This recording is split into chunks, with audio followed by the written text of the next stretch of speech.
Next topic Golgi complex, जिसे Golgi apparatus भी हम कहते हैं। कल हम लोग पढ़े थे एंडोप्लाज्मिक रेटिकुलम, और उसको हमने बताया एंडोप्लाज्मिक रेटिकुलम को कि ये स्वतंत्र काम नहीं करता है।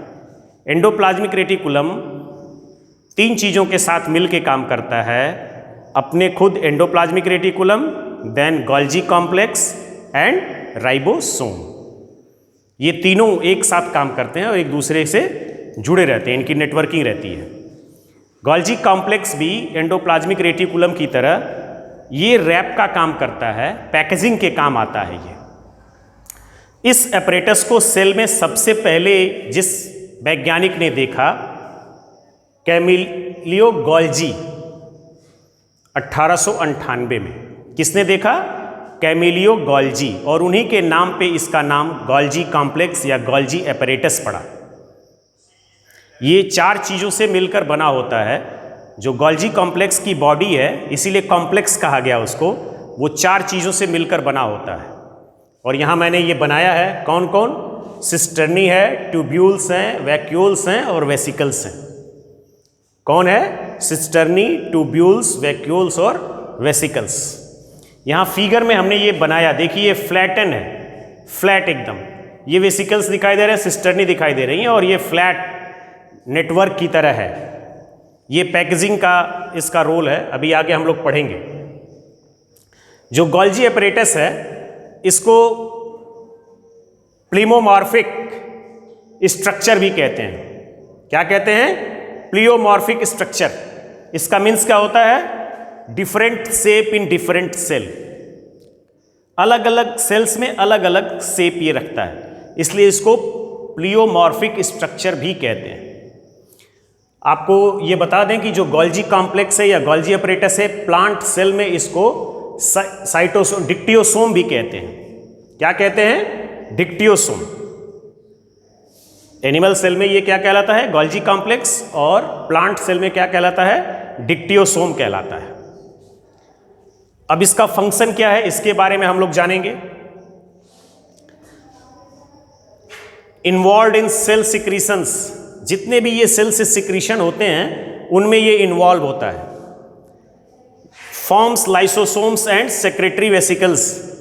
लाइसोसोम एक छोटी संरचना है, ऑर्गेनेल है, जो एंजाइम बनाने का काम करता है।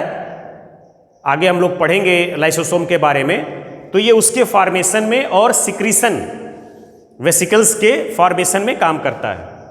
नेक्स्ट है, it is a site for formation of glycolipid and glycoprotein. हम लोग जब सेल वॉल और सेल मेम्ब्रेन पढ़ रहे थे, तो वहाँ पे हमने पढ़ा था लिपिड प्रोटीन, ग्लाइकोलिपिड, ग्लाइकोप्रोटीन के बारे में। ये फॉर्मेशन कहाँ हो रहा है? गोल्जी एपरेटस में। नेक्स्ट क्या है? Synthesis of cell wall material. जो सेल वॉल बना हुआ है, अभी मैंने बताया कि सेल मेम्ब्रेन और सेल वॉल हमने पढ़ा, वहाँ हमने पढ़ा पॉलीसेकेराइड्स, सेल वॉल में हमने पढ़ा था। उसको बनाने में, उसके सिंथेसिस, पॉलीसेकेराइड के सिंथेसिस में ये काम करता है। और नेक्स्ट है cell plate formation during cell division. जब सेल डिवीजन होता है तो उसमें जो सेल प्लेट होती है, एक सेल को दूसरे सेल से अलग करती हैं, उसके फॉर्मेशन में काम करता है। जो नेक्स्ट इसका है वो forms of acrosome of sperms. जो हेड लाइक स्ट्रक्चर्स हैं स्पर्म की, उसको बनाने में एक्रोसोम कहते हैं, उसको बनाने में ये काम करता है गोल्जी एपरेटस। तो एक बहुत ही इंपॉर्टेंट ऑर्गेनेल है सेल का, जो नेटवर्किंग का काम कर रहा है, पैकेजिंग का काम कर रहा है, सिंथेसिस का काम कर रहा है, सिक्रीशन का काम कर रहा है। और इन चार छोटे छोटे ऑर्गन्स से मिलकर ये कॉम्पैक्ट बना हुआ है, इसीलिए इसको गोल्जी कॉम्प्लेक्स भी कहते हैं। किससे बना है? Cisternae, tubule, vacuoles and vesicles. एक बार इसका रिकैप कर देते हैं। किसने डिस्कवर किया? Camillo Golgi, 1898। प्लांट सेल में इसे क्या कहते हैं? डिक्टियोसोम भी कहते हैं। Golgi complex is known as with the name of dictyosome where in plant cell। ये मिल के बना होता है सिस्टर्नी से, ट्यूब्यूल से, वैक्यूल से और वेसिकल से। और ये न्यूक्लियस के करीब होता है। कल हम लोगों ने पढ़ा और परसों भी पढ़ा था प्रीवियस क्लास में, जब न्यूक्लियस हम लोग पढ़ रहे थे, वहाँ हमने देखा कि न्यूक्लियस को घेरे हुए था एंडोप्लाज्मिक रेटिकुलम, कवर किए हुए था। उसी के साथ साथ एंडोप्लाज्मिक रेटिकुलम के साथ ही गोल्जी बॉडी। तो ये कहाँ स्थिर होता है? Located near to nucleus, nucleus के करीब स्थित होता है।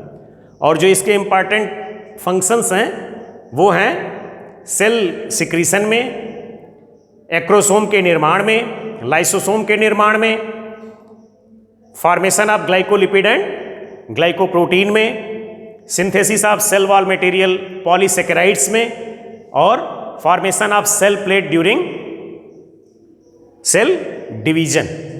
तो आज इस लेक्चर में इतना ही बच्चों। अगले लेक्चर में हम लोग आगे चर्चा करेंगे। Thank you.